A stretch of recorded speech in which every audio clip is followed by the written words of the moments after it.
على عباده الذين اصطفى أعوذ بالله من الشيطان الرجيم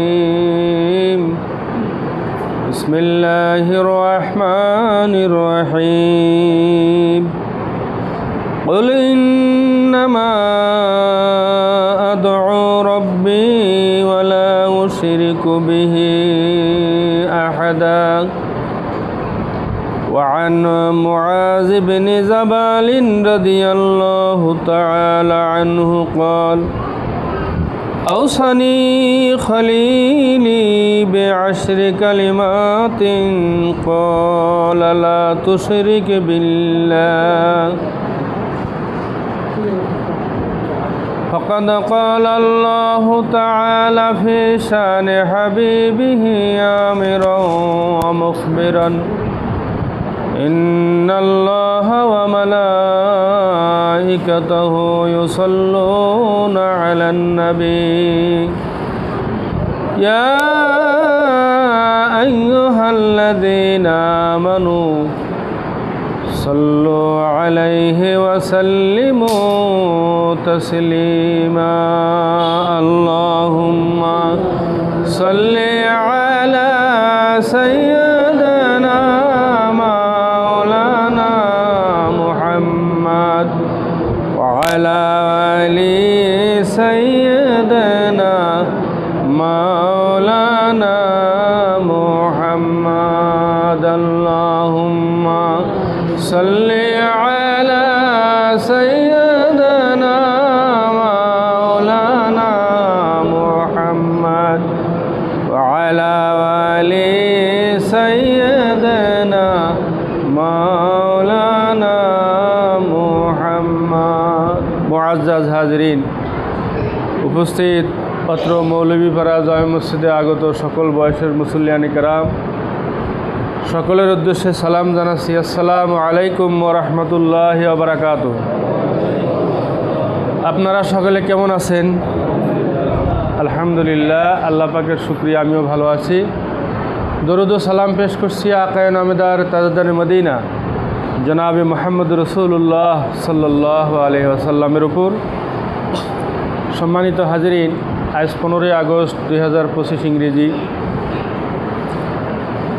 এবং 31 শ্রাবণ 1432 বাংলা, 20 সফর 1447 হিজরি, পবিত্র জুমার দিন আমি সূরা আল জিনের 20 নম্বর আয়াতখানি আপনাদের সামনে তেলাওয়াত করেছি। আপনারা হয়তো জানেন, কোরআন মজিদের মধ্যে আল্লাহ রাব্বুল আলামিন অনেকগুলো সূরা নাজিল করেছেন। তার সংখ্যা কতগুলো সূরা নাজিল করেছেন কোরআন মজিদের মধ্যে আল্লাহ পাক? হ্যাঁ, কোরআন শরীফের মধ্যে কতগুলো সূরা আছে? না, এটা হঠাৎ করে শুনলেন, কোনোদিন শোনেন নাই জীবনে? 114টা সূরা আছে নাকি? 114টা সূরার মধ্যে আল জিন বা জিন নামে একটা সূরা আছে। আমাদের দেশের মানুষ কি করে জানেন? ওই তাবিজের কেতার মধ্যে খোঁজে যে সূরা জিন পুরা ফু দিলে জিন হাজির করা যাবে, জিন আমল করা যাবে বা কি হালত, এই সমস্ত কাজের জন্য, মানে ফু দেওয়ার জন্য সূরা জিন খোঁজে। কিন্তু আমাদের নবী যে কত বড় নবী, কত মহান নবী, কত সর্বশ্রেষ্ঠ নবী, এবং সমস্ত দুনিয়া এবং সমস্ত মাখলুকাতের যে তিনি নবী, যে জিনেরা পর্যন্ত নবীজি সাল্লাল্লাহু আলাইহি সাল্লামের হাতে বায়াত গ্রহণ করেছে, তারা মুসলমান হয়েছে। এবং আল্লাহ পাক সূরা জিনদের উদ্দেশ্যে আল্লাহ পাক সূরা জিন নামক একটা সূরাই নাজিল করেছেন। এবং জিনদের উদ্দেশ্যে আল্লাহ নবী যে বয়ানটা দিয়েছেন তার কিছু অংশ সূরা জিনের মধ্যে আল্লাহ পাক মানে কোট করেছেন, বা আল্লাহ পাকের বাণীকে আল্লাহর নবী জিনদের উদ্দেশ্যে পড়ে শুনিয়েছেন। তারই একটা বাণী হলো আল্লাহর নবী সাল্লাল্লাহু আলাইহি সাল্লামকে আল্লাহ পাক বলতেছেন যে, হে নবী, কুল, আপনি বলে দিন, আপনি বলে দিন কি, আপনি জিনদেরকে বলে দিন যে ইন্নামা আদউ রব্বি, আমি শুধুমাত্র আহ্বান করি, দোয়া করি, ডাকি, সেজদা করি আমার রবকে আমি কি করি? শুধুমাত্র আমি ডাকি, আমি সিজদা করি এবং আমি আহ্বান করি। ওয়ালা উশরিকু বিহি আহাদা, আমার রবের সাথে আর কাউকে আমি শরীক করি না। এটা নবীজি কাদেরকে বলতেছেন? জিন জাতির উদ্দেশ্যে বলতেছেন। এবং জিনেরা কি করছে? নবীজির কাছে এই বায়াত হয়ে এই আয়াতগুলো শুনে যে জিনের যে তাদের যে অবস্থান আছে সেখানে তাদেরকে জিন জাতির লোকদেরকে দাওয়াত দিয়েছে। তারা যায়, যারা শুনে গেল তারা যায় বলেছেন যে আমরা এমন একজন নবীর আবির্ভাবের কথা জানতে পেরেছি এবং তার সাথে আমরা বায়াত হয়ে এসেছি। তিনি মক্কাতুল মুকাররমায় আছেন। তিনি কি কি কাজের আদেশ দেন? যে আল্লাহর সাথে কাউকে শিরক করা যাবে না, এই কাজগুলো করতে হবে, একমাত্র সেই আল্লাহকে ডাকতে হবে। সেই আহ্বানে যারা সাড়া দিয়ে তাদের সাথে যারা একমত হয়েছে, ঈমান এনেছে, সেই সমস্ত জিনেরাও কিন্তু কি হবে? তারাও কিন্তু জান্নাতি হবে। তাদের জন্য আল্লাহ পাক কী ব্যবস্থা রাখছেন, কীভাবে জান্নাতে যাবেন, কোথায় থাকবেন, এটা আল্লাহ পাকের ফয়সালা। কিন্তু আল্লাহ পাক যে জিন জাতিকেও মানুষের ইবাদতের জন্য তৈরি করেছেন, এটা তো কোরআনে কারিমে আল্লাহ পাক অনেক আগেই বলে দিয়েছেন যে আমি ওমা খলাকতুল জিন্না ওয়াল ইনসা, জিনের কথা আল্লাহ পাক আগে বলছেন। ওমা খলাকতুল জিন্না, আমি জিন জাতিকে সৃষ্টি করি নাই, ওয়াল ইনসা, এবং মানুষ জাতিকে ইল্লা, বরঞ্চ কি লে আবুদুন, যেন তারা আমার ইবাদত করে। জিন এবং মানুষ এই দুই জাতিকে আল্লাহ পাক কীভাবে কী জন্য সৃষ্টি করেছেন? আল্লাহর ইবাদতের জন্য সৃষ্টি করেছেন। তো নবীজি সাল্লাল্লাহু আলাইহি সাল্লাম যেহেতু সর্বশেষ নবী, তারপরে আর কোনো নবী আসবে না, এই জন্য আল্লাহ পাক নবীর মাধ্যমে জিন জাতি, যেহেতু জিন জাতিকে আল্লাহ পাকের ইবাদতের জন্য আল্লাহ পাক বানিয়েছেন, এই জন্য জিন জাতিকেও নবীজির কাছে এনে কী করেছেন? হাজির করেছেন। এবং জিন জাতির কাছেও নবীজি দাওয়াত দিয়েছেন, কোরআনের আয়াত করে শুনিয়েছেন। তারই একটা আয়াত হলো এটা যে হে রাসূল, আপনি নবী জিন জাতিকে বলে দিন যে ইন্নামা আদউ রব্বি, আমি শুধুমাত্র দোয়া করি আমার রবের কাছে। দোয়া মানে এখানে দোয়া না, আহ্বান করি, ডাকি, বিপদে আপদে তার কাছে সাহায্য চাই। সব কিছু আমার রব দিতে পারেন, তিনি করতে পারেন, সর্বময় ক্ষমতার মালিক তিনি। এই বিশ্বাস আল্লাহর নবী জিনদের কাছে কি করেছেন? পৌঁছে দিয়েছেন। আর কি বলেছেন? ওয়ালা উশরিকু বিহি আহাদা, হে জিন জাতিরা, আমি কারো আল্লাহ ছাড়া আল্লাহর সাথে কাউকে শরিক করি না, আমার রবের সাথে কাউকে শরিক করি না। এই জন্য শিরক এমন একটা জিনিস, এটা আমরা কোনো কিছুকে আল্লাহর চেয়ে বেশি ক্ষমতাবান মনে করা যাবে না। কেউ কোনো কিছু দিতে পারে না, একমাত্র মহান রব, তিনি আমাদের সব কিছু দিতে পারেন। তিনি আমাদের সৃষ্টি করেছেন, তিনি আমাদের খাওয়ার ব্যবস্থা করেছেন, তিনি আমাদের অক্সিজেনের ব্যবস্থা করেছেন, তিনি আমাদের আলো বাতাসের ব্যবস্থা করেছেন, তিনি রোদ বৃষ্টির ব্যবস্থা করেছেন, তিনি এই জমিনকে আমাদের জন্য বিছানা বানিয়েছেন, পাহাড়কে আমাদের জন্য জমিনের জন্য প্যারেক বানিয়েছেন, এই সমুদ্রকে আমাদের মাছ এবং অন্যান্য অলঙ্কারাদি আহরণের জন্য আল্লাহ পাক উৎস করে দিয়েছেন। এই গোটা দুনিয়ার সমস্ত মাখলুকাতকে আল্লাহ পাক আমাদের খেদমতের জন্য তৈরি করেছেন। আমাদের কাজ কি? আমরা যেন আল্লাহ পাকের কী করি? ইবাদত করি, আল্লাহর সাথে যেন কাউকে শরীক করা যাবে না। হযরত মুআজ রাদিয়াল্লাহু তাআলা আল্লাহ নবীর একজন জবরদস্ত সাহাবী, ফকিহ সাহাবী। সাহাবীদের মধ্যে দুটা ধরন ছিল, একটা মুফাসসির ছিল, কেউ কেউ মুহাদ্দিস ছিল, আবার কেউ কী ছিল? ফকিহ ছিল। ফকিহ মানে যারা মাসলা মাসাইল বলতে পারতেন, দিতে পারতেন, ইজতিহাদ করতে পারতেন। মুহাদ্দিস এবং মুফাসসিরদের চেয়েও ফকিহদের দাম ছিল বেশি ইসলামের প্রথম জামানায়, এখনও। কেননা ফকিরা কোরআন হাদিস দুইটা পড়ার পরে মাসলা বের করেন, এই জন্য তাদের যোগ্যতা, তাদের মর্যাদা সাধারণ মুহাদ্দিস, সাধারণ মুফাসসিরের চেয়ে বেশি। হযরত মুআজ রাদিয়াল্লাহু তাআলা আনহু, তিনি একজন ফকিহ সাহাবী ছিলেন। তিনি বলেছেন যে আউসানি খলিলি, আমার বন্ধু। তিনি নবীজিকে কি বলতেন? খলিল বলতেন, যে আমার বন্ধু। নবীজি আমার বন্ধু, তিনি আমাকে উপদেশ দিয়েছেন 10টা। মুআজ রাদিয়াল্লাহু তাআলা আনহুকে আল্লাহর নবী 10টা উপদেশ দিয়েছেন। কয়টা? 10টা। এই 10টা উপদেশগুলো আমরাও একটু শুনে রাখি, কেমন? মুআজ রাদিয়াল্লাহু তাআলা আনহু বলছেন, আমাকে আল্লাহর নবী বিআশরি কালিমাতেন 10টা উপদেশ দিয়েছেন। 1 নম্বর উপদেশ হলো লা তুশরিক বিল্লাহি শাইয়্যা ওয়া ইন কাতালতা ওয়া হুররিকতা ওয়া ইন কুতিলতা আও হুররিকতা। আল্লাহর নবী মুআজকে 1 নম্বর উপদেশ দিয়েছেন যে হে মুআজ, তুমি আল্লাহর সাথে কাউকে শিরক করবে না, যদি তোমাকে হত্যা করা হয় অথবা আগুনে পুড়িয়েও ফেলা হয়। যদি তোমাকে হত্যাও করা হয় এবং আগুনেও পুড়িয়ে ফেলা হয়, তবু তুমি কি করবে না? আল্লাহর সাথে কাউকে শিরক করবে না। সাহাবায়ে কেরাম কি আদর্শ দেখা গেছে না? শুলে চড়িয়ে হযরত খাব্বাব রাদিয়াল্লাহু তাআলা আনহু হত্যা করা হয়েছে। ওই শুলে চড়ানোর আগে, ফাঁসি দেওয়ার আগে জিজ্ঞেস করা হয়েছে যে তুমি তোমার এই ইয়া থেকে ফিরে আসবে কিনা, বলছে যে না, আমি এই আমার আদর্শ থেকে ফিরে আসবো। কত অতীত জামানার কত নবী, কত রসুল কতভাবে পরীক্ষিত হয়েছেন, সাহাবায়ে কেরাম কতভাবে পরীক্ষা করা হয়েছে, আগুনে পুড়ে মারা হয়েছে, করাত দিয়ে ছেঁড়া হয়েছে, পাথর নিক্ষেপ করে হত্যা করা হয়েছে, বিভিন্নভাবে হত্যা করা হয়েছে, মেরে ফেলা হয়েছে, কিন্তু তারা এক আল্লাহর যে বিশ্বাস আহাদ, এই বিশ্বাস থেকে তারা কি হয় নাই, পদচ্যুত হয় নাই বা হয়নি। এটা হলো 1 নম্বর উপদেশ ছিল আল্লাহর নবীর হযরত মুআজ রাদিয়াল্লাহু তাআলা আনহুকে। 2 নম্বর উপদেশ, ওয়ালা তাওয়াক্কুন্না ওয়ালিদাইকা, বলছেন যে তোমার পিতামাতাকে কখনো কষ্ট দিও না। আল্লাহ রাব্বুল আলামিন তার নিজের হকের পরেই পিতামাতার হককে অগ্রাধিকার দিয়েছেন। কোরআনে কারিমে দেখেন আল্লাহর হকের কথা যেখানে কোরআনের আয়াতে এসছে, তার সাথে সাথেই পিতামাতার কথাটা আসছে। সূরা বানী ইসরাইলের মধ্যে আসছে, ওয়াকাদা রাব্বুকা আল্লা তা'বুদু ইল্লা ইয়াহু ওয়া বিল ওয়ালিদাইনি ইহসানা, যে তোমরা একমাত্র আল্লাহর ইবাদত করবে আর পিতামাতার সাথে উত্তম আচরণ করবে। তাহলে আল্লাহ রাব্বুল আলামিন আরশে আজিমে বসেও পিতামাতার কথা বলেন নাই, বলছেন যে আমার হক আদায় করবে আর পিতামাতার হকও আদায় করবে, দুইটা অ্যাটাচড। আল্লাহর হকের সাথে সাথে পিতামাতার হককে কী করেছেন, আল্লাহ পাক সংযুক্তভাবে উল্লেখ করেছেন কোরআনে কারিমের মধ্যে, প্রায়োরিটি লিস্ট করেছেন যে আমার হক হলো 1 নম্বর, এরপরেই হলো পিতামাতার হক। এরপরে আল্লাহ রাসূল বলছেন, ওয়াইন আমারাকা আন তাখরুজা মিন আহলিকা ওয়া মালিকা, এমনকি পিতামাতা যদি তোমার উপর এমন অন্যায় করে যে তোমাকে ঘর থেকে বের করে দেয়, তোমার মাল সামানাও রেখে দেয়, তারপরেও পিতামাতাকে কষ্ট দিবে না।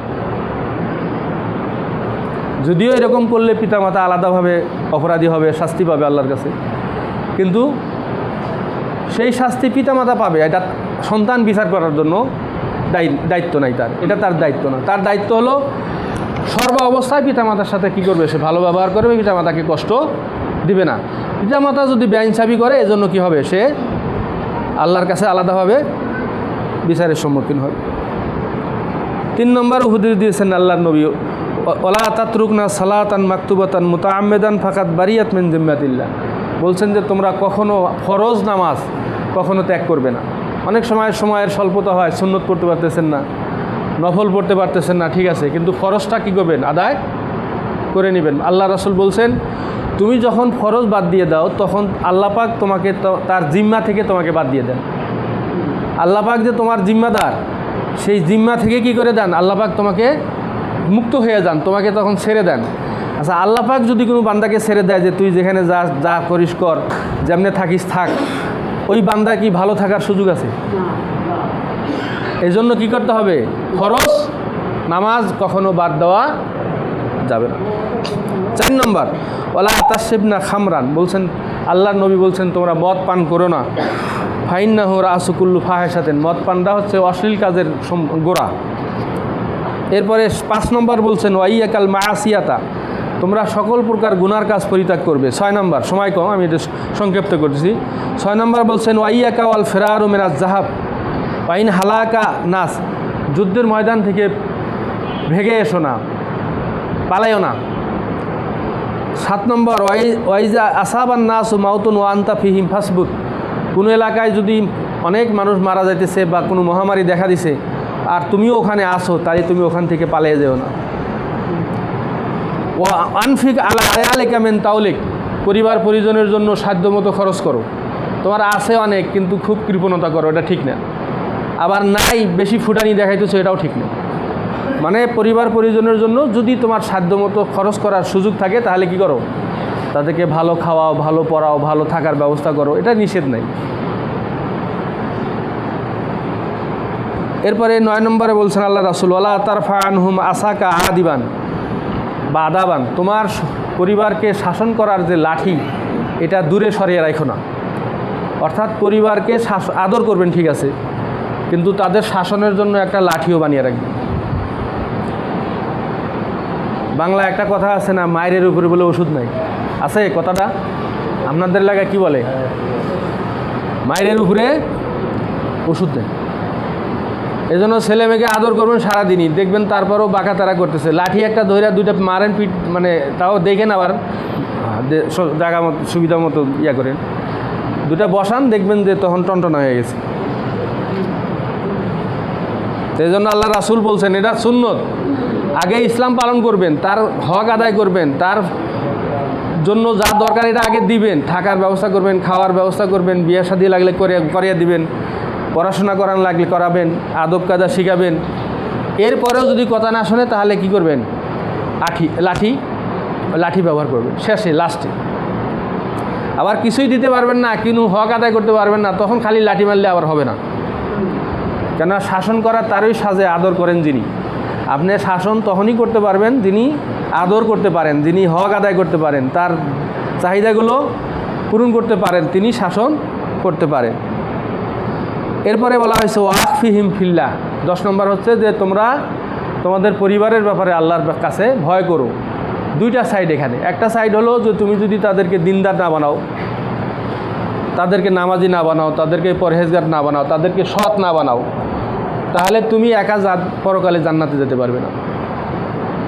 কেননা আপনার সন্তান, আপনার ছেলে মেয়ে যদি ব্যাপারটা হয় না, বেনামাজি হয়, অন্যের জিনিস চুরি চামারি করে আয়না খাওয়ায় বা তসরুপ করে আয়না খাওয়ায়, আপনি সুন্দরভাবে খান, আপনার ছেলে বা আপনার মেয়ে চাকরি করে, মাশাল্লাহ চাকরির উপরেও ভালো উফরি পায়, আপনার জন্য নতুন নতুন পাঞ্জাবি এনে দেয়, গরুর গোস্ত, ইলিশ মাছ এগুলো ঠিকমতো আয়না খাওয়ায়, আপনি খুশি। এইভাবে যদি আপনি পরিবার চালান, আপনার জান্নাতে যাওয়ার রাস্তা খুঁজে পাবেন।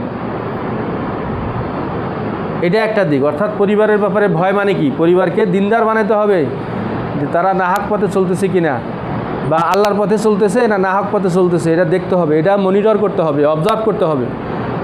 এটা গার্জিয়ান হিসাবে আপনার দায়িত্ব। আল্লাহ কুল্লুকুম রায়েন ওয়া কুল্লুকুম মাসউলুন আন রাইয়াতিহি।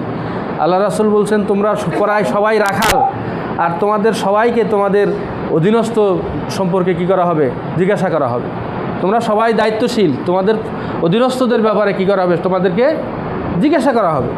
আপনার সন্তান, আপনার ছেলে, আপনার মেয়ে, আপনার বউ, আপনার যদি আরও কেউ থাকে পরিবারে, তাদেরকে দিনদার বানানো, তাদেরকে পরহেজগার বানানো, দিনী শিক্ষা দেওয়া, দিনী তালিম করা, তাদেরকে কোরআন হাদিস শেখানো, তাদেরকে হক হালাল বুঝানো, হালাল খাওয়ার ব্যবস্থা করা, হারাম থেকে তাদেরকে দূরে রাখার ব্যবস্থা করা, এটা হচ্ছে পরিবারের ব্যাপারে আল্লাহকে ভয় করা।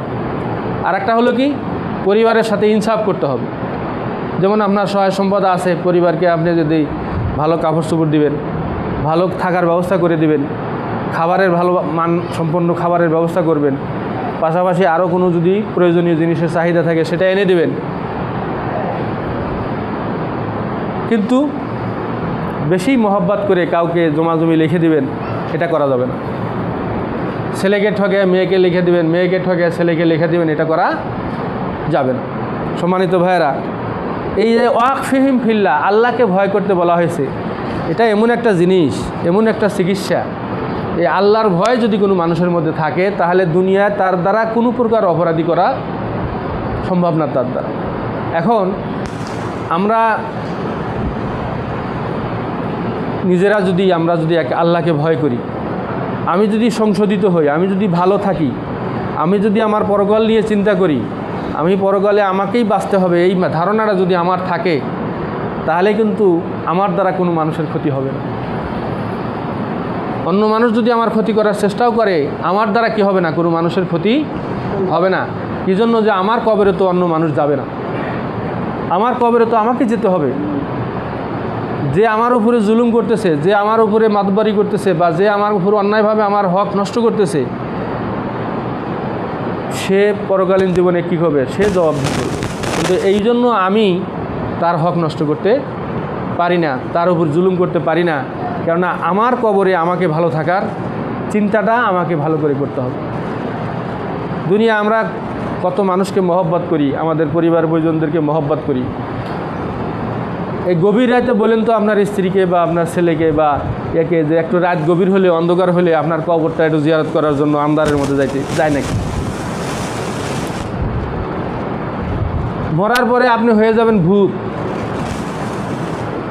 এমনকি মরা মানুষ এক ঘরের মধ্যে রাখলে, একজনকে যদি বলেন তুই একটু শাক সার রাতও, বলো যে একা আমার ভয় লাগে, যে মানুষটা এতদিন কী ছিল, এত কাছের ছিল, এত ক্লোজ ছিল, সেই মানুষটা এখন কি হয়ে গেছে, ভয়ের কারণ হয়ে গেছে। তার কাছে থাকতে চায় না, তাকে শুয়ে দেখতে চায় না যে আবার শরীরের মধ্যে কোনো জীবাণু আসে নাকি। কি ভাই, এটা কি আপনারা কোনোদিন পরীক্ষাই করেন নাই মনে হয়, না করছেন? দেখেন, ধরতে চায় না অনেকে মরা মানুষ, কী জন্য, যে ওই জীবাণু আবার যদি আমার গায়ের মধ্যে আসে, ওর গায়ে কি জীবাণু আছে।